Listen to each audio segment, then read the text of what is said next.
This video is sponsored by Nebula, the thoughtful streaming service created by me and my creator friends. Check out the link in the description or stay tuned to learn more. Boston is a transit city, albeit one that's gone through a lot of rough patches over the last several years, with fires, slow zones, and derailments. But I'm optimistic for the city, because things seem to be on the up and up. It has the fundamentals of a truly great rapid transit network, and because it's a super interesting and unique place. And so the time has come to finally explain it. As it turns out, Boston has the oldest subway system in the Americas, and looking at the network, its age and history make it unique in this part of the world, as it often reminds me of London or Paris more than of Toronto or Washington, D.C. So let's dive into Boston, the T, and talk about its many interesting lines and all of its unique twists and turns.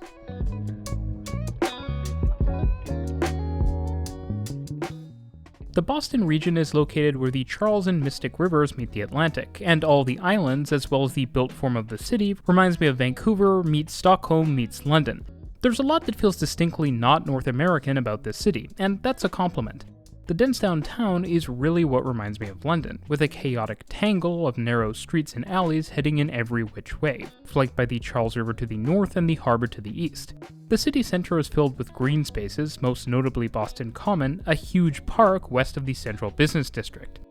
To the northwest of downtown, across the Charles River, is the city of Cambridge and MIT, which is flanked to its east by Kendall Square and a massive cluster of buildings playing host to much of the city's tech, biotech, and pharmaceuticals industries. Further northwest still, and also along the Charles, is Harvard University.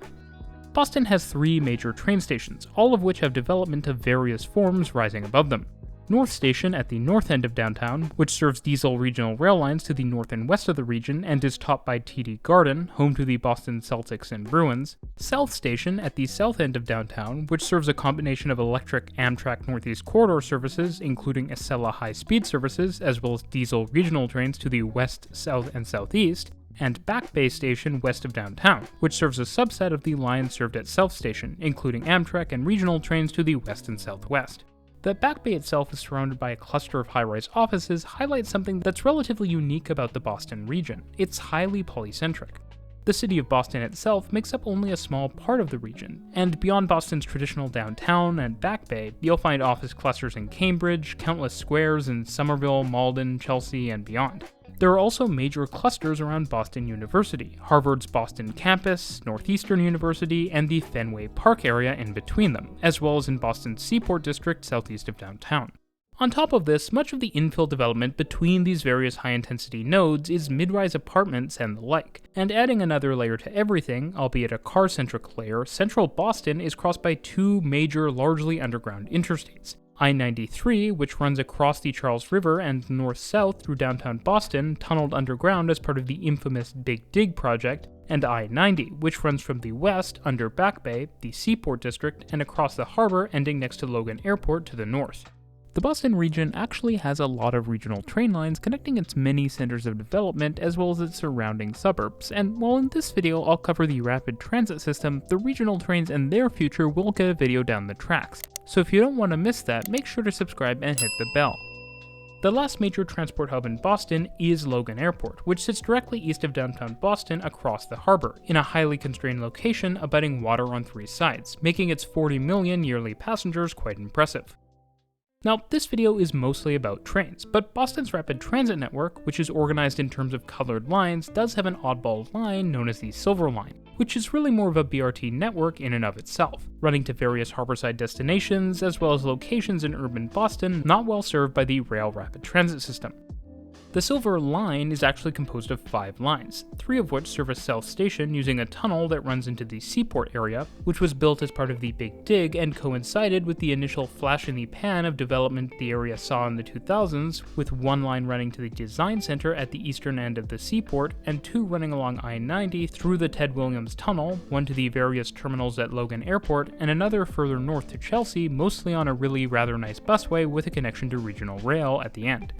These routes formerly used diesel trolley hybrid buses to operate in the tunnel, but sadly they're moving to use battery electric and diesel hybrids, which is a real waste of the infrastructure, especially when this is really the perfect use case for in-motion charging trolley buses. And sadly, the region's former trolley buses in Cambridge up near Harvard have also recently met their end, as the agency works to convert the routes to battery electric buses. Back to the Silver Line, there are two more routes which loop in the downtown, with one traveling via South Station and another via Downtown Crossing, a major subway interchange, and then head southwest to Nubian Station by way of Chinatown and Tufts Medical Center, on a route with lots of bus lanes. All of this means that high-quality Silver Line services extend out of central Boston in 4 directions: north, east, southeast, and southwest, forming a nice network of higher-order transit services.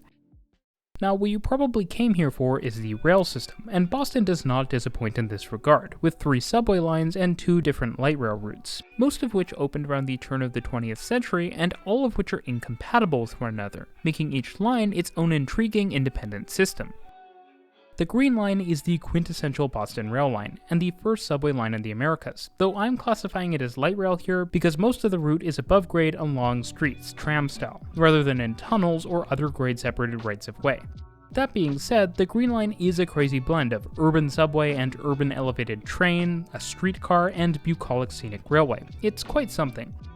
The line, which first opened in 1897 as a subway surface line meant to help speed up streetcars, today features a total of 70 stations and stops over 43 kilometers of track that is standard gauge with a 600-volt DC overhead wire. That the US's first subway used overhead wires reminds me of Buenos Aires, where the subway network was also designed as such just under 2 decades later. The Green Line is super extensive, with 2 northern branches, 4 tightly clustered branches to the southwest, 3 of which connect to each other, and a yard along the way allowing for easy equipment moves, and an arc of subway tunnel in central Boston connecting everything up, making for a very impressive route on a map, which is matched by very frequent service where lines overlap and provide trains every few minutes. The downtown tunnels came together over time, and now connect from just west of North Station, running south to Government Center right in the middle of downtown, and then to Boston Common, and west to Back Bay and beyond, where the branches start splitting off, serving places like Boston College, the Chestnut Hill Reservoir, Harvard's Boston campus at Brigham Circle, and Fenway Park. The various branches of the Green Line operate in a wide range of different conditions, from streetcar-like on-road operation, to trams and dedicated right-of-way, to the 10-kilometer-long D branch, the longest of all, which is entirely grade-separated and travels through low-density suburbia and forest on a railway-style right-of-way. In central Boston, the underground tracks are quite complex, and are formed by a hodgepodge of tracks and space that has been adapted over time from its previous use as a small system of tunnels for streetcars to the core of the Green Line, with old empty track beds visible and platforms with faces that are no longer used. What's interesting is a lot of this old defunct infrastructure reminds me of infrastructure still in use for similar purposes in a city like Brussels, and a lot of stations, not just on the Green Line, have platforms where one direction is offset from the other. The northern branches share an elevated station in downtown before crossing the Charles River and passing through a brief elevated section rebuilt as part of the Green Line extension. From here, there's a crazy flying junction that allows the D branch to go west and the E branch to head northwest. There are even unused spurs coming off of the flying junction that were meant to connect to the new yard in the Inner Belt neighborhood in Somerville. These were value engineered out when funding was threatened to be cut for the over-budget project, and this now limits operational flexibility and efficiency by requiring trains to exit and enter the yard via the lead tracks accessible only to the E branch. The yard and junction are themselves jammed in over and around the junction and main maintenance facility for the MBTA's regional rail lines. From here, the D branch continues a short distance west along the Fitchburg Regional Train Line to Union Square, where it terminates, while the E branch continues northwest along the Lowell Regional Train Line to Somerville and Tufts University, with minimal stations instituted after the extension's budget blowouts. Now, while the Green Line extension was a moment for Boston, in the long term, I think it'll be looked at positively as the portions of Cambridge and Somerville it runs through are booming, and lots of new transit-oriented development has been materializing along the route even before it opened. And at the same time, the Green Line can be instructive to other cities, notably Toronto, because as you go along, you'll see pocket tracks and at the 2 northern stops, traditional rail-style terminal stations without loops. And that's because Boston's trains have cabs on both ends, which go figure allows for more efficient operations with midline turnarounds being much easier. And now we get to Boston's proper subway lines. The first of these is the Blue Line, which first opened in 1904 as a Green Line-esque downtown streetcar tunnel that crossed the harbor, but it was turned into a proper subway line in 1921, with a weekend changeover to new trains that these days are reminiscent of tube trains that boarded from high platforms. The line, which is the shortest on the system at just under 10 kilometers, has a total of 12 stations and travels from downtown to seaside locations northeast of Boston. Just after passing under the harbor, trains pop above ground, where they remain for the rest of their route, and stop at Airport Station, where passengers can catch a bus, including a connection to the Silver Line 3 to Chelsea, or endure a very annoying walk to Logan Airport's terminals. Here you can see another one of the Blue Line's oddities, its switch over to 600-volt DC overhead wire power from 600-volt third rail for the northern stretches of the route. While most of the vestiges of the streetcar era are gone, at Bowdoin Station, the line's western terminus, which is only about 200 meters beyond the Green Line at Government Center, is one of the only rapid transit turning loops in North America, and for that matter in the world, which results in an awkward platform arrangement and requires very short cars seen on the Blue Line, which are just under 15 meters long and 2.8 meters wide.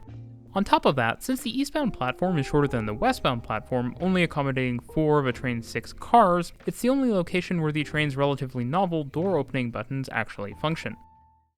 The Orange Line, which opened in 1901, was Boston's first serious purpose-built subway line. Well, sort of. And it cuts across the city north-south with 20 stations on 18 kilometers of standard gauge track and 600-volt DC third rail. The line's trains are actually 2.8 meters wide, just as with the Blue Line, but feature a taller profile and longer car length thanks to its more accommodating tunnels.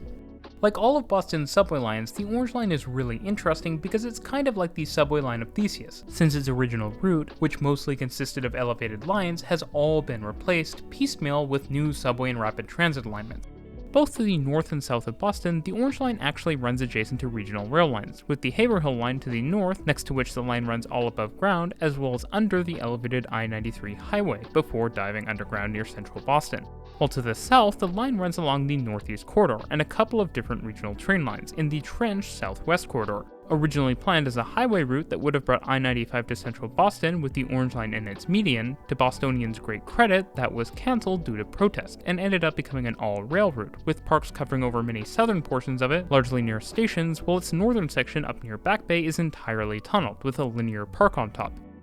Just beyond Back Bay, the Orange Line gets its second bit of highway-adjacent route, for just about half a kilometer next to I-90, before diving into the tunnels under central Boston. These tunnels create a north-south arc through downtown Boston, connecting to the Blue Line at State and to the Green Line at Haymarket and North Station. Part of a connection that exists because originally back in the day, the predecessor routes to what is now the Orange Line ran through part of what are now the Green Line subway tunnels. What's also rather interesting is that the 3 central stations, State, Downtown Crossing, and Chinatown, all feature platforms offset from one another, with the ones at State not overlapping at all, and forming what almost feels like a continuous platform down to the south end of Downtown Crossing. Boston's last subway line, and the longest and most heavily used of them all, is the Red Line, which opened in 1912 and runs a total of 36 kilometers from the northwest to the south of Boston with 22 stations, on standard gauge tracks with a 600-volt DC third rail as with the Blue and Orange lines. The Red Line starts northwest of central Boston in Cambridge and winds its way east and south to Harvard, where it features a stacked multi-level station under Harvard Square, co-located with the Harvard Bus Tunnel, that's also stacked and multi-level and used to play host to trolley buses. From Harvard, the line heads southeast and east, passing through MIT, with surprisingly few stations reflecting the line's focus on the suburbs, perhaps to the detriment of urban service, and popping above ground to cross the Charles River on a bridge, before stopping at the elevated Charles MGH station that is reminiscent of the Science Park West End station just to the north on the Green Line, and then diving underground to the southeast to pass under Boston Common and connect the Green Line at Park Street, which actually has Spanish Solution platforms, and the Orange Line at Downtown Crossing, forming the central diamond at the middle of the MBTA rapid transit system.